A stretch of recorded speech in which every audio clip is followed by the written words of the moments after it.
반갑습니다. 3월 한 달은 우리가 좀 여기저기 부유하다가 돌아온 느낌이 좀 있어요.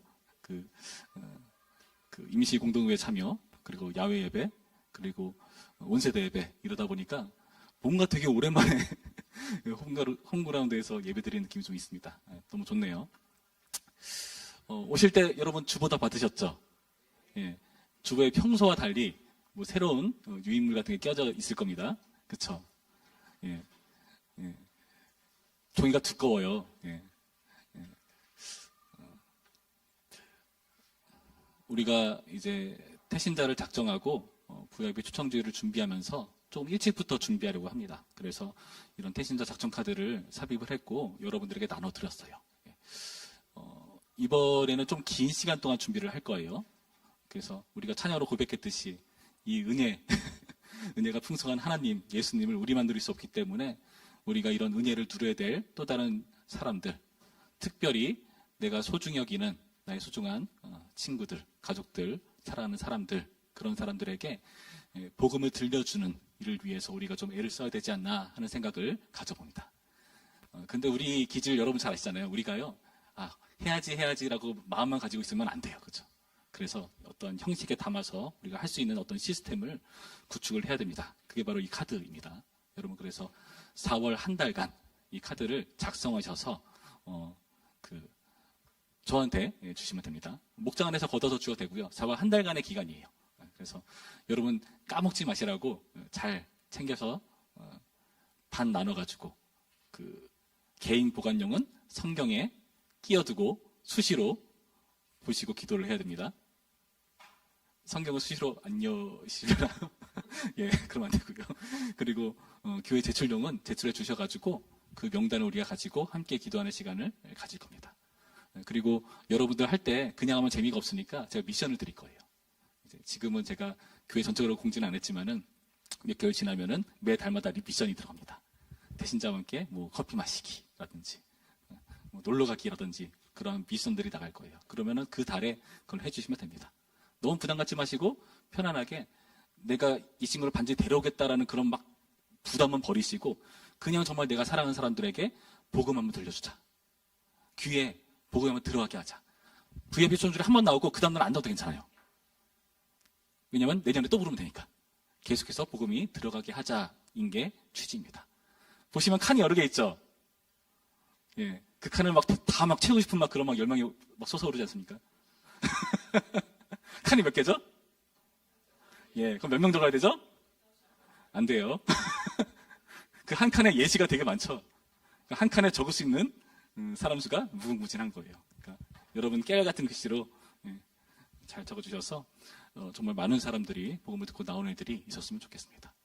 여러분, 이런 식으로 사람이 예수를 믿고 받아들이고 많아지는 것은 너무나 참 감동이 있습니다. 여러분, 사실 우리가 어쩔 수 없이 그런 분위기라던가 환경에 영향을 받을 수밖에 없어요. 오늘 찬양팀에 되게 은혜가 됐습니다. 왜 은혜가 됐을까요? 제가 분석해봤어요. 분석해본 결과 앞에 쓴 사람이 많아졌다. 예, 제가 얘기하지만은 찬양팀은 실력으로 하는 게 아니에요. 비주얼로 하는 거예요. 왜 이 비유는 뭐죠? 비주얼로 하는 거예요. 여러분 무시하지 마세요. 비주얼로 뽑는 거예요, 다. 예. 아무나 할 수 있는 게 아닙니다. 그 사람이 앞에 서서 찬양하는 게 얼마나 은혜롭고 좋은지 몰라요. 그리고 한동엽 우리 형제님 연기만 잘하는 줄 알았더니 연기를 해서 그런가 발성도 좋아. 너무 이렇습니다. 예. 이런 식으로 우리가 사람이 많으면 영향을 받고 은혜를 받게 되어 있습니다. 마찬가지로 여러분 우리 부천평화교회 사람이 많아졌으면 좋겠어요. 우리 청년부에도 사람이 많아졌으면 좋겠어요. 그렇게 많아졌을 때에 여러분 찬양할 때 힘이 납니다. 그렇지 않던가요? 여러분 한 사람 앞에 두고 찬양인도 해본 적 있어요? 찬양인도 그런 적은 아직 없죠? 전 있어요. 진짜 여긴 어디 나는 누구 진짜 그 생각 들어요. 진짜 그런 분위기보다는 우리가 함께 예수님 안에서 기뻐하고 누릴 수 있는 사람들이 많았으면 좋겠다는 것. 그리고 그게 성경적이지 않나요? 요한계시록 7장 보면은 아무도 셀 수 없는 허다한 무리들이 주님을 찬양하는 그런 광경들이 보이기 때문이죠. 우리가 오늘 읽은 본문을 보시면은 여기서도 그런 놀라운 광경을 보여주는데요. 28절 말씀 볼까요? 예수의 소문이 곧 온 갈릴리 사방에 퍼지더라. 온 갈릴리 사방에 예수님의 소문이 퍼진다는 겁니다. 정말 우리가 바라고 원하는 전도의 효과, 복음의 능력 있지 않습니까? 정말 그랬으면 좋겠어요. 우리를 통해서 이렇게 복음이 전파되고 예수님의 소문이 넘쳐나고 교회가 칭송받는 그런 일들이 있었으면 좋겠습니다. 그런데 처음에 이런 현상들이 처음부터 이랬는가? 오늘 본문을 보시면 그렇지 않았다는 것을 알 수가 있습니다. 처음에 보니까 21절 말씀에 이렇게 되어 있어요. 그들이 가브나움에 들어가니라. 예수께서 곧 안식일에 회당에 들어가 가르치심에, 회당에 서 있었던 일입니다. 무사람이 그의 교훈에 놀라니. 무사람이 놀라는 정도였어요. 여기서 무사람이라 되어 있는데 원문을 보시면 그냥 사람들이 정도예요. 그러니까 회당 안에 있는 사람 정도겠죠. 그 사람들이 놀라는 정도였다. 그래서 이 놀라는 게 어떤 것에 대한 놀라는 것이었는가? 이는 그가 가르치시는 것이 권위 있는 자와 같고 서기관들과 같이 아니함 일러라. 자, 봅시다. 어떤 부분에 놀라냐 하면은 예수님의 가르치는 게 권위 있는 자와 같다라고 했어요. 근데 여러분 이 표현이 좀 이상하지 않나요? 권위가 있다도 아니고 권위 있는 자와 같다. 그러니까 이거 인정을 하는 것 같은데 약간 자세히 생각해보면 좀 애매한 그런 겁니다. 권위 있는 자 같아 보였다 정도예요. 권위 있는 자로 여겨진 게 아니라 권위 있는 자처럼 보였다는 겁니다. 여러분 권위 있는 자처럼 보이는 게 어떤 걸까요? 여러분 제가 그래도 신학을 전공했기 때문에 여기 서가지고 성경을 해석하면서 여러분 앞에 설교를 하잖아요. 그렇죠?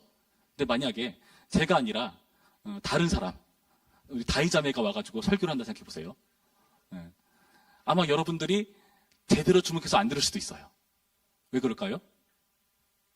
전공자가 아니니까. 그렇죠? 하지만 간호에 대해서 이야기를 한다. 아직은 좀 약한가? 1학년이라? 예. 권위라는 것은 그런 겁니다. 그 분야에 있어서 그 사람이 전문가일 때 권위가 있는 거죠. 이전에 다른 사람들, 여기 나타난 서기관, 이런 서기관들은요, 말씀을 가르치고 전달해주는 역할을 하는 사람들이었어요. 그 당시 회당에서. 그러니까 나름대로 말씀을 잘 아는 사람들이었어요. 그런 사람들도 권위가 있긴 하지만은 여기서는 그런 사람들 권위 있다고 말하지 않아요. 권위 있는 것은 뭐냐? 그 성경에 기록된 말씀을 자기 말처럼 말하는 사람이 권위 있지 않을까요? 만약에 제가 이렇게 설교를 하는데 제가 준비한 원고가 아니라 누군가 적어준 원고를 제가 가져와서 딱 펼쳐놓고 제가 그걸 보고 그대로 읽는다. 은혜가 될까요? 아무리 멋진 원고고 논리적이고 짜임새 있는 그런 글이라 할지라도 제 말이 아니잖아요. 그렇죠? 제 말처럼 나올 수 없는 법입니다. 그 말이 권위 있으려면 자기 말처럼 나와야 되는 거죠. 실제로 예수님께서는 그 말씀이 본인의 말씀이잖아요. 하나님의 말씀이잖아요. 그러나 그 권위도 모두가 알아보는 게 아니라 그 회당에 있는 사람이 놀라는 순이었으나 권위 있는 자와 같아 보였다 정도 차원이라는 겁니다. 여러분 어떻게 하면 될까요? 이제 예수님께서 조금만 더 열심히 노력하셔가지고 내가 조금만 더 권위 있는 사람처럼 보여야지. 저들에게 더 설득하기 위해서 더 멋진 예화를 구사하고 더 노력해서 말씀을 잘 전해야지. 그렇게 해도 될 겁니다. 그렇게 하면 나중에 더 많은 사람이 믿을 수도 있을 겁니다. 그러나 오늘 본문을 말씀을 보시면은 그러한 노력이 있기도 전에 어떠한 불편한 상황이 나타나는 것을 볼 수 있어요. 어떤 상황이 일어났는가? 바로 회방군이 등장합니다. 회방군. 23절 말씀 보죠. 마침 그들의 회당에 더러운 귀신 들린 사람이 있어 소리 질러 이르되. 여러분 이 자리에서 갑자기 다이자매가 벌떡 일어나서 소리를 지르는 거예요. 아 목사님, 제가 그래도 간호 공부 열심히 했다고요. 그럼 여러분 그 순간부터 이제 모든 주목이 다이자매를 향하면서 설교 못 들었는지 기억 안 나고 그날 예배는 다이자매가 소리친 날로 기억이 남을 거예요. 그렇죠? 그렇지 않겠습니까? 지금 이런 회방이 일어나고 있다는 거예요. 소리를 지르는 귀신 들린 사람이 있었다. 26절 말씀, 더러운 귀신이 그 사람에게 경련을 일으키고 큰 소리를 지르며 나온지라. 소리 지르고 큰 소리를 내는 이러한 귀신 들린 사람의 반응이 있다는 겁니다. 오히려 복음이 제대로 전달되는 것을 회방하고 방해하는 분위기가 있다는 거예요. 여러분, 제가 태신 작가들을 이렇게 여러분 들었잖아요. 여러분, 다음 주까지 적을 수 있겠어요? 벌써부터 회방꾼이 있나 보네요. 회방꾼이 있어요. 여러분 가운데 아차 마귀에 들린 사람은 가다가 깜빡하고 위에 두고 갈 수도 있어요. 어떤 사람은 성경에 껴놓고 까맣게 잊어버릴 수도 있어요. 또 어떤 사람은 적어야지라고 생각하고 분명히 나갔지만은 바쁘게 하루하루 살아가다 보면은 기억이 안 나. 그리고 내가 온전히 성경을 펼칠 수 있는 시간, 이 태신작가들에 집중할 수 있는 시간보다 여러 가지 것들이 우리에게 큰 소리를 지르며 거기에 집중하지 못하도록 만들 겁니다. 꼭 이런 거 할 때마다 무슨 일이 생기지 않던가요? 저는 뭐 수련회 같은 거 기획했다 그러면은 항상 처음에는 못 나온다는 사람들이 그렇게 많아요. 그날 뭐가 있고. 근데 그런 일이 항상 겹쳐서 생기더라고요. 이상하게 꼭 그런 날 있지 않나요? 내가 이번에 꼭 성경을 한번 읽어봐야지라고 하면 그날 뭔 일이 생기는 거. 오늘은 내가 새벽기도 한번 나가봐야지 하면은 그날 유독 다른 날보다 피곤한 거. 그런 회방들이 생긴다는 겁니다. 우리가 전도할 때, 신앙생활을 해나갈 때 그런 일들이 생긴다고 오늘의 본문은 보여주고 있다는 겁니다.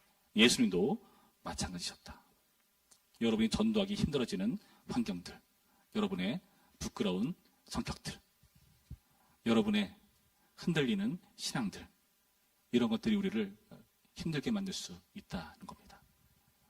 내성적인 사람들도 있잖아요. 내성적인 사람들. 여러분, 내성적인 사람들은요, 제가 내성적이라서 알아요. 탁월한 은사가 하나 있어요. 뭐냐면은 다른 사람 눈을 안 마주치고 피하는 탁월한 은사가 있어요. 네. 전국을 찌르는 거 아닌가? 네, 그런 은사가 있습니다. 그래서 여러분 너무 내성적인 사람들한테 여러분 마음에 상처 입지 마세요. 그분들이 일부러 그러는 게 아니라, 나를 무시하는 게 아니라, 그 사람들은요, 내가 드러나는 걸로 극도로 불편해하고 어려워해요. 그렇죠? 그 내성적인 사람한테 인사했다가 무시당한 사람 있으시죠? 있죠. 예. 못 본 척 지나가는 사람, 그렇죠? 예. 이해하셔야 돼요. 부끄러워서 그런 거예요. 그러한 한계들, 여러 가지 환경들, 어려움들이 우리 가운데 있다는 겁니다. 그런데 생각해 봅시다. 지금 이렇게 귀신 들린 자가 소리 지르는 이유는 뭘까요? 소리를 지른다는 것, 비명을 지른다는 것은 무엇을 드러내는 태도일까요? 하나님께 대한 공포입니다. 공포. 마귀는 어떻게 이 예수님을 알고 있죠? 24절 볼까요? 우리 24절 말씀 한 목소리로 읽습니다. 시작. 나사렛 예수여, 우리가 당신과 무슨 상관이 있나이까? 우리를 멸하러 왔나이까? 나는 당신이 누구인 줄 아노니 하나님의 거룩한 자니이다. 당신이 누구인 줄 압니다. 당신은 하나님의 거룩한 자입니다. 지금 소리 지르는 것은 우리를 멸하러 왔다는 의식을 하고 있다는 거죠. 나를 멸망시킬 수 있는 존재. 저분의 말 한마디면 나는 끝장난다는 것을 아는 존재이기 때문에 소리를 지른다, 비명을 지른다는 것은요, 자신의 약함을, 공포를 표현하는 태도예요. 여러분, 친구들과 다툴 때, 싸울 때, 성질을 낼 때, 또는 누군가의 화를 받을 때, 어떨 때 그런 일이 일어나니까? 나의 마음을 어떻게 말로 표현이 안 돼. 그러니까 화가 나는 거잖아요. 그리고 내가 소리 지르지 않으면은, 내가 싫다는 티를 팍팍 내지 않으면은 도저히 고쳐질 것 같지 않은 상황이기 때문에 그런 반응들이 나오는 거잖아요. 마귀도 마찬가지입니다. 마귀도요, 지금 그 상황 속에서 비명을 지른다, 이렇게 소리를 진다는 것은 예수님께 대한 공포를 표현한 겁니다. 하나님의 거룩한 자로서 예수님은 권위 있으신 자거든요. 다른 사람은 권위 있는 자 같아 보였다라고 여기지만 마귀는 예수님의 권위를 알았거든요. 그러니까 이렇게 하는 겁니다. 예수님께서 그 마귀를 쫓아내십니다. 25절, 예수께서 꾸짖어 이르시되 잠잠하고 그 사람에게서 나오라 하시리. 그러니까 어떻게 됩니까? 나오는 모습들. 27절 말씀, 다 놀라 서로 불어 이르되 이는 어찌미냐? 권위 있는 새 교훈이로다. 더러운 귀신들에게 명한즉 순종한도다 하더라. 여러분, 이 표현을 잘 보세요. 귀신이 쫓아나는 그런 놀라운 기적이라면은 그 기적에 대해서 놀라면 되는 거예요. 근데 지금 이들이 놀란 건 어떤 것에 놀랐습니까? 귀신을 쫓아낸 것에 대한 놀람이라기보다는 말씀을 자세히 보세요. 뭐에 놀라죠? 이는 어찌미냐? 권위 있는 새 교훈이로다. 예수님의 말씀이 권위가 있다는 것을 제대로 알기 시작하는 겁니다. 인식하는 겁니다. 귀신도 그 말씀에 순종할 수밖에 없는 권위 있는 교훈, 말씀이라는 것을 여기서 발견하게 된다는 거죠. 전에는 그냥 권위 있는 자 같아 보인다 정도. 저 사람 자기 말처럼 얘기하네. 근데 저 사람 한마디면은, 저분의 한마디면은 사탄이 물러가네. 귀신들이 쫓겨나네. 비로소 이제는 권위 있는 자 같아 보이는 정도가 아니라 권위 있는 분으로서, 권위 있는 새 교훈을 선포하시는 자로서 예수님이 드러나고 있다는 거예요. 여러분, 예수님께서 이렇게 능력이 있으신 분이십니다. 예수님께서 이렇게 힘이 넘치는 분이세요. 저는 찬양 인도를 할 때가 많습니다. 찬양 인도를 할 때 제가 가장 많이 신경 쓰는 게 뭐냐면요. 제일 많이 신경 쓰는 게 찬양할 때 가급적이면 제가 튀는 걸 싫어해요. 제가 안 보여야 돼요. 그러니까 찬양 시간이 딱 끝나고 나서 오늘 찬양 인도 누가 해서? 기억 안 나는데? 이렇게 돼야 저는 좋은 거예요. 뭐가 기억나야 되는가? 하나님이 기억나야 돼요.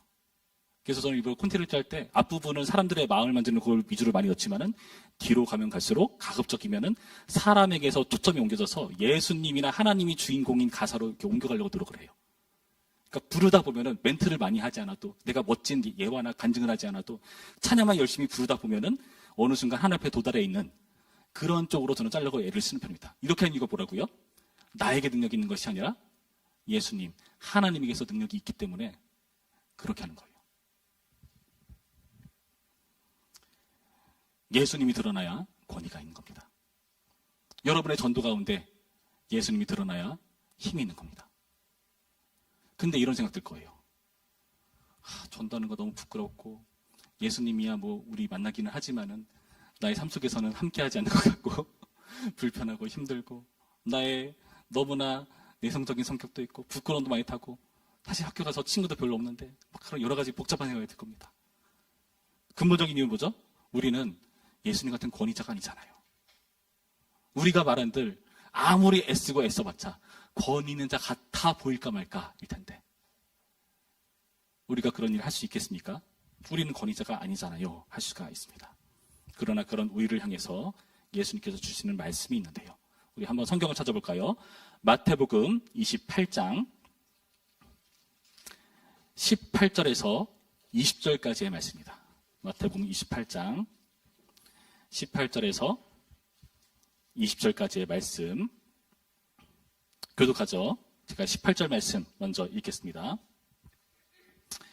예수께서 나와 말씀하여 이르시되 하늘과 땅의 모든 권세를 내게 주셨으니 그러므로 너희는 가서 모든 민족을 제자로 삼아 아버지와 아들과 성령의 이름으로 세례를 베풀고 내가 너희에게 분부한 모든 것을 가르쳐 지키게 하라. 볼지어다 내가 세상 끝날까지 너희와 항상 함께 있으리라. 모든 권세는 우리에게 주어진 게 아닙니다.